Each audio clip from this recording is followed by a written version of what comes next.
Hi, it's Dianna Deeney. I want to take the next few episodes of the Quality During Design podcast and talk about technical communication. I know as an engineer, we like to tinker, fix things, build things, work on the benches, be out on the floor, doing things. But a big part of our job is also communicating to others, and that includes writing protocols, writing reports. It's actually a very important part of an engineering career, being able to write and communicate with others. Next week in the podcast, we're going to have a special episode, part of the A Chat with Cross-Functional Experts series, and we'll be interviewing a technical communication expert. Technical writers, technical communicators are part of our cross-functional team. They're partners in product design and delivering the final product to the end user. To get us warmed up to technical writing and technical communication, I'm pulling an episode from the archive about technical writing. How we as engineers are responsible for writing stuff and the different viewpoints that we can take to make our technical writing the best that we could possibly make it. So, get out your pens and pencils or flip open your Word document or Google Docs document, whatever you use. Please take this episode to start thinking about technical writing and technical communication, how you approach it and how you do it, and then we'll have our interview with an expert. So here is the Redux episode, The Spirits of Technical Writing Past, Present, and Future. We all know a part of engineering is actually writing up our results.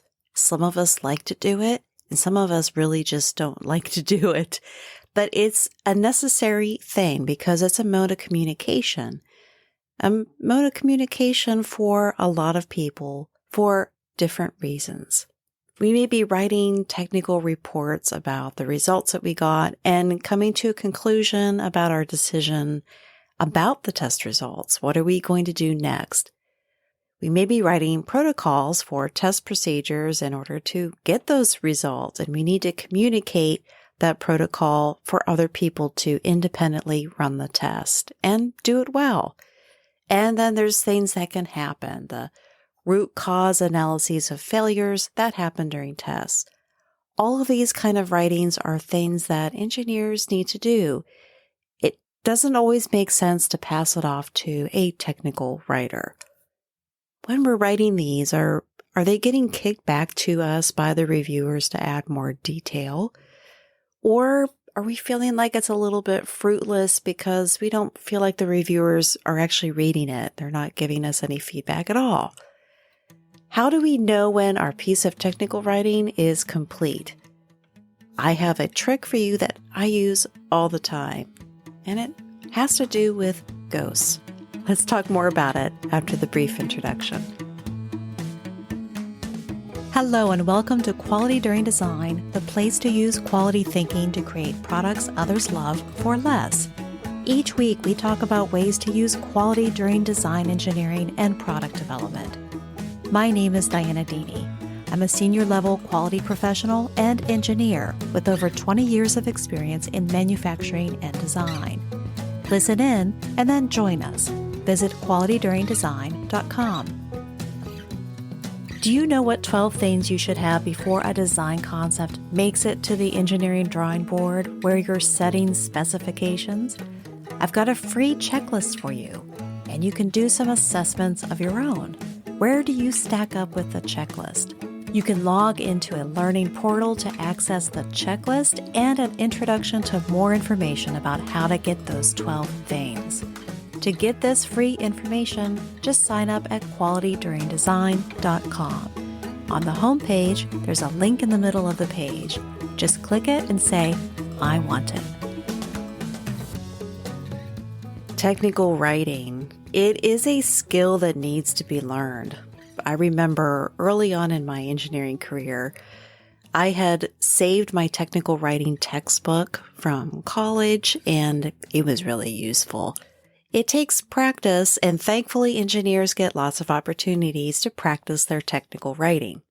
Our companies probably have templates and forms that we have to fill out, and that can be helpful for the company. Everything is in the similar format in the same place.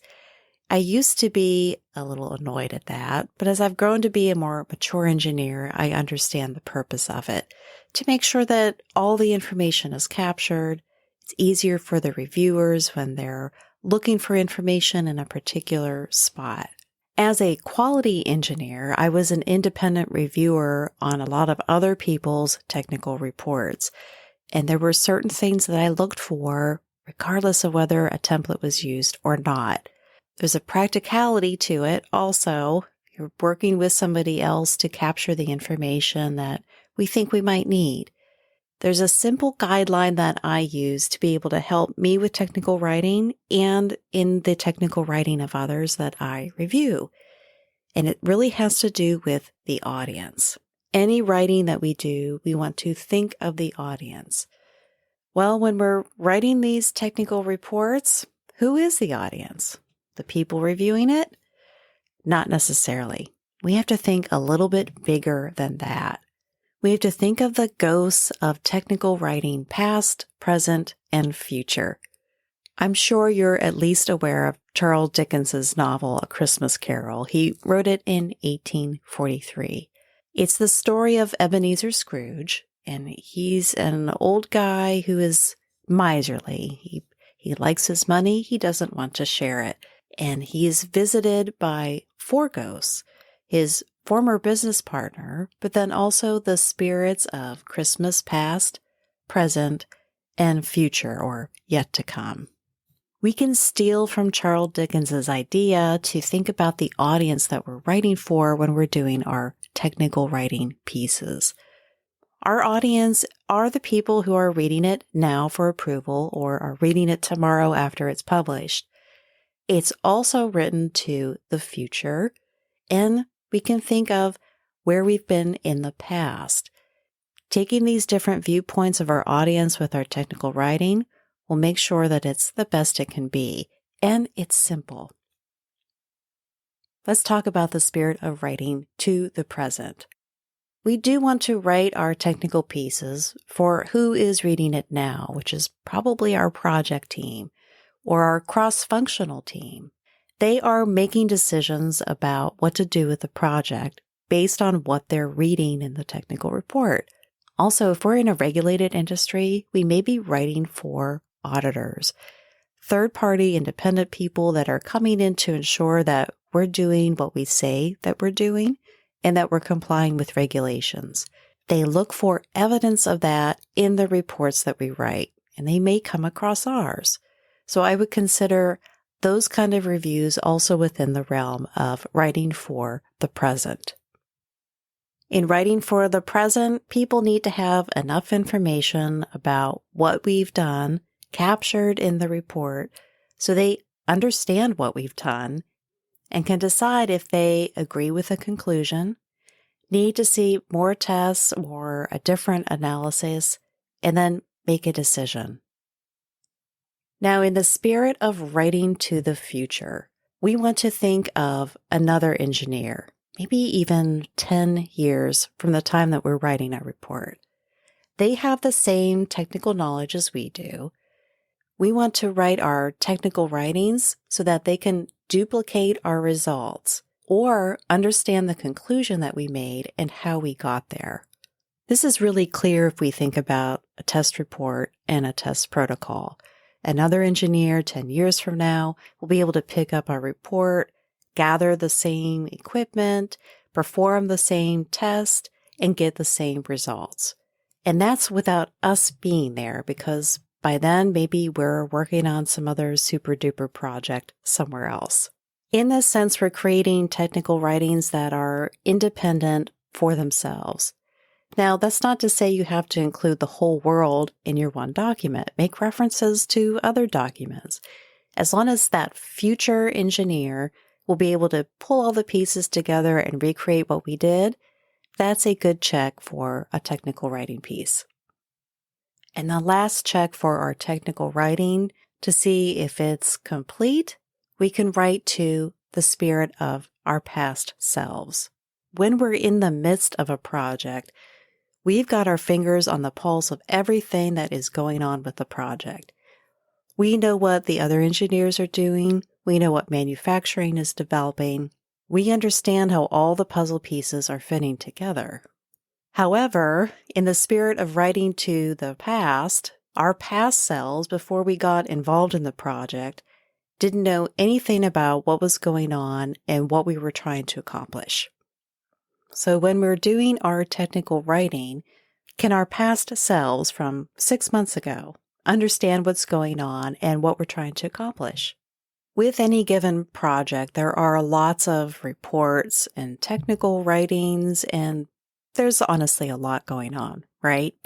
A lot of different people are producing different reports. In the end, we'll have a dossier in the general meeting, a collection of files about the project that tells the story of how it was developed, what was learned along the product development cycle, the decisions that were made, and ultimately how we got to producing and releasing the product to market. The term dossier is used at least in medical device manufacturers, but I mean it more in the general sense of a dossier, even if you're not working in a regulated industry. Having this dossier, this collection of documents, will help other new product development teams in the future to kick off their project. We're not starting from zero anymore. We've learned a lot in developing this one product. We can use what we've learned to develop other products, and we have a record of what we've learned in the dossier and in our technical writings.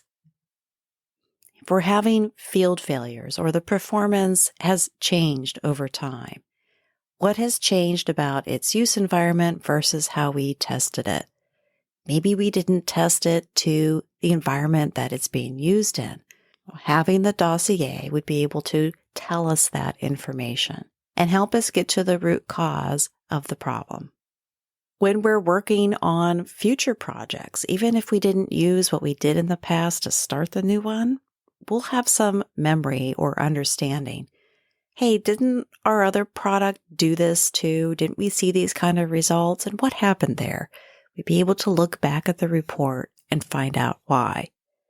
These are all ways that we might be able to use our technical writing to help us in the future. What's today's insight to action? Engineers need to write stuff down. It's part of the job description and part of our responsibilities to do. With any writing, we want to think of the audience, but we can expand that to ensure that our technical writing is the best that it can be. We can write in the spirit of the past, present, and future.